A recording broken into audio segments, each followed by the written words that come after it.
আসসালামু আলাইকুম, স্টাডি টিউবিডি চ্যানেলের পক্ষ থেকে আপনাকে স্বাগতম।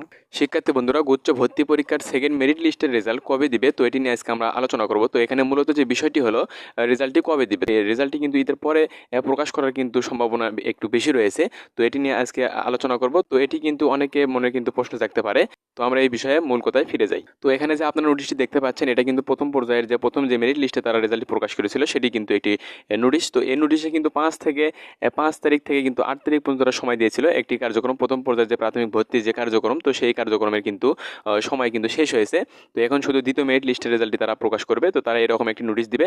তো এটা কিন্তু ঈদের পরে সম্ভবত তারা নোটিশটি জানিয়ে দেবে, এবং কত তারিখে কিন্তু তারা নোটিশটি দিতে পারে, তো এটা নিয়ে আজকে আলোচনা করবো। তো ধীরে ধীরে বোঝার চেষ্টা করবেন। তো ধাপে ধাপে কিন্তু আমরা বলে দিব।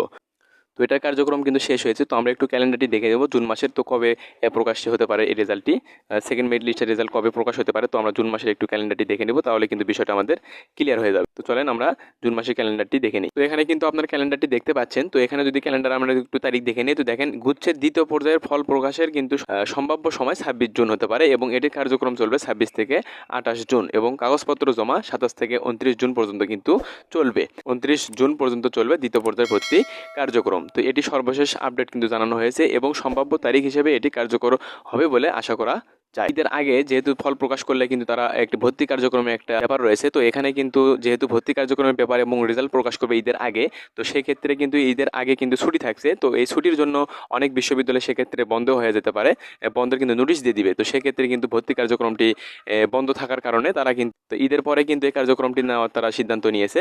তো ঈদের পরেই কিন্তু এই দ্বিতীয় মেরিট লিস্টে কিন্তু রেজাল্টটি প্রকাশ করবে, এবং ভর্তি কার্যক্রম কিন্তু চালু করে দিবে। তো ঈদের আগে যেহেতু একটা ছুটি থাকছে, অনেক বিশ্ববিদ্যালয় বন্ধে তারা নোটিশ দিয়ে দিবে, এবং যদি 10 কিংবা 11 বা 12 তারিখে কিন্তু যদি তারা রেজাল্টটি প্রকাশ করে, তাহলে কিন্তু 13, 14, 15, 16 এরকম 2-3 দিনের মধ্যে ভর্তি কার্যক্রম সম্পন্ন করা কিন্তু খুবই কঠিন ব্যাপার হয়ে যাবে। যার কারণে কিন্তু এখানে 26 জুন কিন্তু দ্বিতীয় মেরিট লিস্টের রেজাল্ট প্রকাশের মেরিট লিস্টের রেজাল্ট বের হওয়ার কিন্তু সম্ভাবনা বেশি রয়েছে, এবং 26 থেকে 28 জুন পর্যন্ত কিন্তু এটির কার্যক্রম কাগজপত্র জমা কিন্তু 27 থেকে 29-এর মধ্যে কিন্তু তারা এটি কিন্তু কার্যক্রম এই 27 থেকে 29 জন কিন্তু কাগজপত্র জমাদানের কিন্তু কার্যক্রমটি চলবে। তো এটা কিন্তু সর্বশেষ কিন্তু এটা আপডেট কিন্তু ছিল।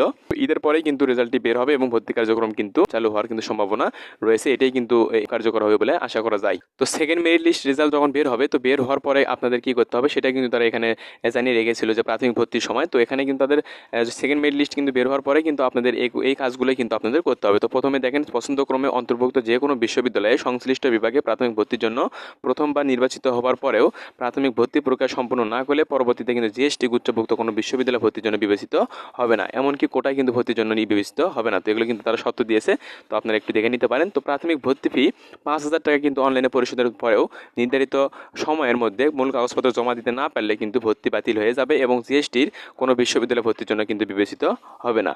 তো তারপরে যে শর্তাবলী তারা দিয়েছে, কোনো আবেদনকারী প্রাথমিক ভর্তি বাতিল করলে পরবর্তীতে জিএসটির কোনো বিশ্ববিদ্যালয় ভর্তির সুযোগ থাকবে না। পরে যে দেখেন, আবেদনকারী মেধাক্রম ও পছন্দক্রমের ভিত্তিতে বিশ্ববিদ্যালয় সংশ্লিষ্ট বিভাগ সময়ে পছন্দক্রম অন্তর্ভুক্ত মাইগ্রেশন প্রক্রিয়া স্বয়ংক্রিয় পদ্ধতিতে কিন্তু সম্পন্ন করা হবে। তো স্টপ অল মাইগ্রেশন সম্পন্ন করলে বর্তমানে ভর্তিকৃত বিভাগ ব্যতীত পছন্দক্রমে অন্তর্ভুক্ত অন্য কোনো বিশ্ববিদ্যালয় বা বিভাগ ভর্তির সুযোগ থাকবে না। এছাড়া স্টপ ইউনিভার্সিটি মাইগ্রেশন সম্পন্ন করলে বর্তমানে ভর্তিকৃত বিশ্ববিদ্যালয়ে ব্যতীত অন্য কোনো বিশ্ববিদ্যালয় ভর্তি হতে সে পারবে না। সেক্ষেত্রে সংশ্লিষ্ট বিশ্ববিদ্যালয়ের অপেক্ষাকৃত অধিকতর পছন্দের কিন্তু বিভাগে মাইগ্রেশনের সুযোগ থাকবে। তো এটি ছিল কিন্তু সর্বশেষ আপডেট। তো আপনারা কিন্তু বুঝতে পেরেছেন, এরকম ভর্তি বিষয়ে আপডেট পেতে অবশ্যই আমার চ্যানেলকে সাবস্ক্রাইব করে পাশে থাকবেন।